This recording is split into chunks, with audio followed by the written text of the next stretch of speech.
Guys, muntik na talaga. Konting-konti na lang.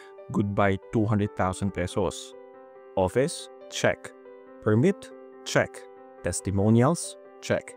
Zoom seminar pa? Check. Pero scam pa rin. Buti na lang nakita ko ang 5 red flags bago pa ako mag-invest. Kung hindi, iyak na lang talaga ako. At yung red flag number 5, yun ang pinakamadalas hindi napapansin ng OFW, employees at mga naghahanap ng easy money. Kaya panoorin mo yung full video dahil napaka-importante nito. So paano ako muntik mauto? Nagsimula lang talaga sa isang simpleng Facebook ad. Bold pa yung text. Parang nangaakit. Guaranteed 25% monthly returns. Napaisip ako, uy, parang ang dali naman ito ah. Click agad ako. At doon nagsimula yung roller coaster. Pag open ko, professional looking na website. Seryoso, parang website ng malaking kumpanya. May office address pa sa Makati. May SEC number daw. May pictures ng team. At syempre yung mga testimonials na pang promised land. Kumita ako ng 500k in 6 months. Grabe, life-changing. Highly recommended. Syempre na-curious ako. Nag-join ako sa Zoom seminar nila. Ayun na, may charts, may graphs, may projector, may speaker na naka-long sleeves at may matching confidence level na parang Nobel Prize winner. Sabi pa nila, Sir, pag nag-invest ka ng 200,000 pesos, kikita ka ng 50,000 pesos per month. In 2 years, 1.2 million na. My friends, aminin mo, kahit ikaw matutukso dyan, parang MP2 na naka-superpowers. As in MP2 plus steroids plus kape ng dragon. Pero ito na, habang nag-fill up ako ng investment form, tinamaan ako ng gut feeling. May mga tanong ako na hindi nila masagot ng diretsyo. Yung tipong tinatanong mo, Sir, paano exactly kayo kumikita? Tapos ang sagot sa'yo parang pang Miss Universe. Mahaba, maganda pakinggan, pero walang sense. Alam mo yung sagot na parang may substance, pero pag binalikan mo, parang sinabawan ka lang ng jargon? Doon ako natigil. Doon ko naramdaman yung kilabot, yung, teka, bakit ganito? At doon na nagsimulang lumitaw yung mga red flags, isa-isa. At mas tumatagal, mas lumalakas ang amoy ng scam. The red 5 flags, ang mga hindi pwedeng palagpasin. Red flag number 1, unrealistic returns. Sabi nila, 20 to 30% monthly returns. Monthly raw, my friends. Hindi yearly, monthly. Ito ang reality check. Average stock market, 10 to 12% per year ang potential return. MP2 dividends, 6 to 8% per year. Yung mga top fund managers ng buong mundo, mga genius na yan ha, 15 to 20% per year with decades of experience. Pero itong unknown company na nakita ko sa Facebook, Sir, kaya po namin ng 25% per month. Kung legit yan, hindi sila kumakausap ng mga kagaya natin. Malamang sila na ang nagpapafund ng national budget o baka sila pa ang nagpapautang sa World Bank. Ito ang rule of thumb na dapat mong itatak sa utak mo. Pag mas mataas pa sa MP2, stocks at kahit performance ng buong market, scam yan. Hindi blessing, hindi once in a lifetime opportunity, hindi swerte. Pangakong nakakalason. Yung tipong pag pinatulan mo, malalason din yung ipon mo. Kasi tandaan, legit investments grow slowly. Scams grow quickly hanggang sumabog sa mukha mo. Red flag number 2, walang SEC registration. Ito nang pinakamadaling i-check pero maraming Pinoy ang hindi ginagawa to. Sabi nga nila sa akin, very confidently pa, Sir, SEC registered po kami. So syempre, nag-check ako sa SEC website. At ang lumabas, wala. Zero. Blank. Nada. Parang ex mong biglang nag-disappear. Tandaan mo to, 90% ng investment scam sa Pilipinas, walang SEC registration. Bakit?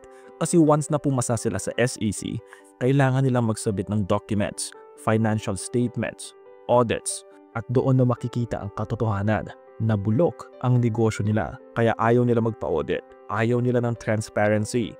Gusto nila, kwento lang, pangako lang, at logo na kinopya sa Canva.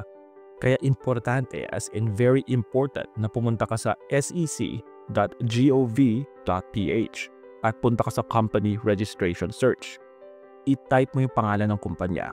Kung hindi lumalabas, kung ang lumalabas ay ibang kumpanya, kung suspicious ang details, huwag mo nang i-romanticize. Hindi yan legit. Hindi yan secret investment. Scam yan. Period. Kung hindi pasado sa SEC, hindi dapat pinagkakatiwalaan. Hindi kahit piso. Hindi kahit load wallet. Red flag number 3. Pressure tactics. Ito yung ultimate weapon ng scammers. Mabadaliin ka. Sir, last 5 slots na lang. Promo ends today. Kung hindi ka mag-invest ngayon, mawawala ang opportunity. Kaibigan, pag may nagmamadali sa'yo sa investment, ibig sabihin ayaw ka nilang mag-isip. Kasi once na gumamit ka ng utak, makikita mo agad na scam. Kaya nila sinisigaw yung limited slots, hindi dahil nauubusan sila, kundi dahil mauubusan ka ng pera pag nauna kang pumayag. Tandaan mo to, legit investments do not rush you. MP2, pwede anytime. Walang nagme-message ng last slot na para sa'yo. Stocks, hindi magsasara ang market para lang sa'yo. Treasury bonds, may schedule, oo, pero walang pressure. Hindi ka i-convince na maglabas ng pera today or never. Pero pag may nagsabi sa'yo ng decide within 24 hours, reserve mo na now, huwag mo nang sayangin. Marami ka nang naapektuhang investors. Guys, hindi yan opportunity, hindi yan blessing, hindi yan swerte. Trap yan. At ikaw ang target. Alam mo kung sino ang nagmamadali? Magnanakaw because they need to grab your money before you realize na may mali.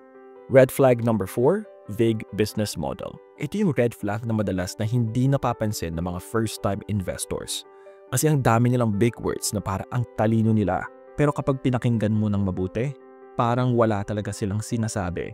Tinanong ko sila ng diretsyo, Sir, paano po kayo kumikita? Simple lang naman yung tanong, di ba?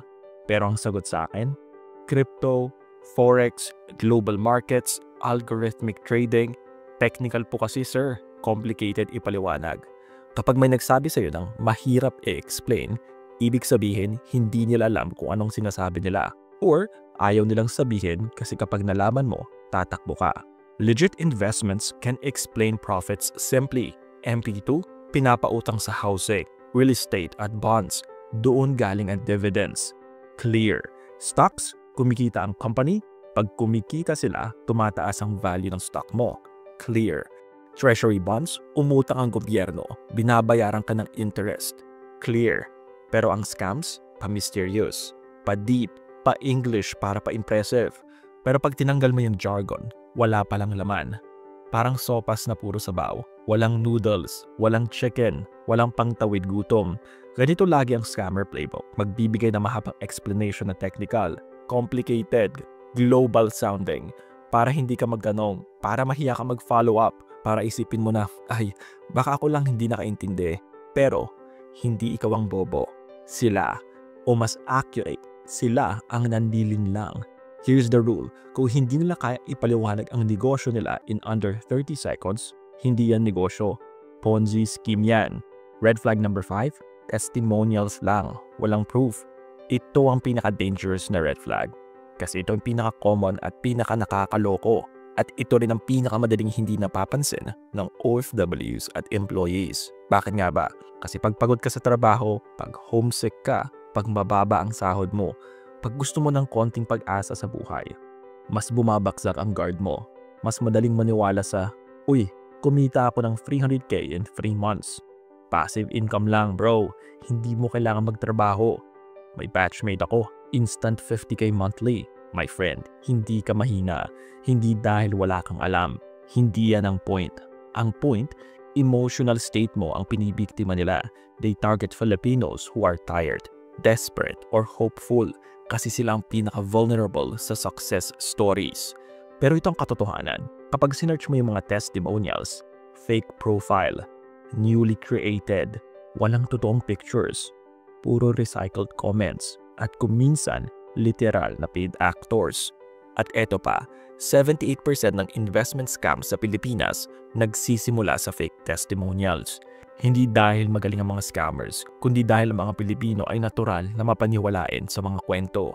Pero tandaan mo to, stories are not proof. Magaling lang silang magkwento. Pero pag tinanong mo ng, Sir, may audited financial statements po ba kayo? Pwede ko po bang makita ang reports? May SEC filing ba kayo? Biglang nagiging invisible. Parang ex mong no closure. Kung puro kwento, puro screenshot, Puro testimonials pero zero ang audited documents, financial reports, SEC filings, real identities, proof of income sources. Hindi yan investment. Fiction yan. Kwento lang yan. At kadalasan, horror story ang ending. Here's the protection guide. Paano ka hindi ma-scam? Step number 1, verify sa SEC website. Search the company. Walang result? Stop. Step number 2, check SEC advisories. May listahan sila ng lahat ng active scams. Kung nandun, run. Step number 3, ask these 5 questions. Paano kayo kumikita? May audited financials pa? Pwede ba akong malugi? If it's guaranteed, it's a scam. Kailan pwede mag-withdraw? PDIC insured ba? Kapag puro confidential daw, tandaan, kaya confidential kasi wala silang maipakita. Here's legit alternatives. Dapat dito ka naglalagay ng pera. Number 1, Pag-ibig MP2, 6 to 8% yearly. Government-backed, 500 pesos minimum investment. Perfect for OFWs and beginners. Number 2, Treasury bonds, 5 to 7% yearly. Safe, long-term stability. Number 3, index funds, 10 to 12% yearly. Diversified, perfect for retirement. Mas mabuti ang 8% na sigurado kaysa 25% na pangakong mauuwi sa luhaan. Isipin mo kung hindi ko napansin yung red flags. 200,000 pesos, hindi yan maliit. Yan yung 2 years na sahod ng minimum wage earner. Yan yung pang tuition ng anak mo. Yan yung pang down payment ng bahay. Yan yung pinaghirapan mo sa abroad. Isang click lang, wala na. Kaya huwag kang ma-invest dahil sa FOMO. Huwag dahil na pressure ka. Huwag dahil may nagkwentong ang laki ng kinita niya. Mas mabuti ang mabagal pero sigurado kaysa mabilis pero scam. So ayun, naiwasan ko ang pagkaluki ng 200,000 pesos dahil nakita ko ang unrealistic returns, walang SEC, pressure tactics, vague business, testimonials lang. Sana ikaw rin, maiwasan mong ma-scam. Lalo na kung OFW ka, low-income earner o first-time investor. By the way guys, na-scam ka na ba o muntik na ma-scam? I-comment mo naman para mapag-usapan natin.